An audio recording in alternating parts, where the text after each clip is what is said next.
ও দোকানি দোকানি এখনো চা খাচ্ছ তুমি? দোকানে কখন যাবে গো? দোকান বন্ধ নাকি? না, দোকানে যাবো তো প্রতিদিনের মতন। নটা থেকে, সকাল 9টা থেকে রাত্রি 9টা অবধি দোকান খোলা। তো আজকে তো পূর্ণিমা, তাই জন্য রাত্রে যে মেনুটা হতো চিকেন পকোড়া আর পেঁয়াজি, সেটা কিন্তু আজকে হচ্ছে না। যেহেতু পূর্ণিমা তাই জন্য হচ্ছে না। প্রতি পূর্ণিমাতে কিন্তু হবে না। আর এই তো যাবো 9টা থেকে, সকাল 9টা থেকে রাত্রি 9টা অবধি দোকান খোলা, 9:30 অবধি। আর বন্ধুরা আজকে চলে আসো, দোকান খোলা তো আছেই, ডাব আর প্যাটিস খেতে। আর কেউ যদি ব্লাউজ নাইটি কিনতে চাও তারাও আসো, সকাল থেকে কিন্তু দোকান খোলা। তার মানে আজকে ব্লাউজ আর নাইটি আর ডাব, ডাব, হ্যাঁ, তাই তো, আর প্যাটিস, আর প্যাটিস। এইগুলো নিয়ে দোকান খোলা, তাই আজকে তো? দোকান খোলা, হ্যাঁ।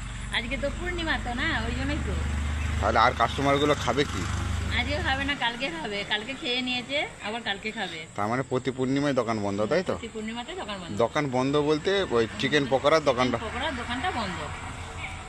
রোডের ধারে যে স্টলটা লাগাই সেটা হবে না। চলো ঠিক আছে। চলো।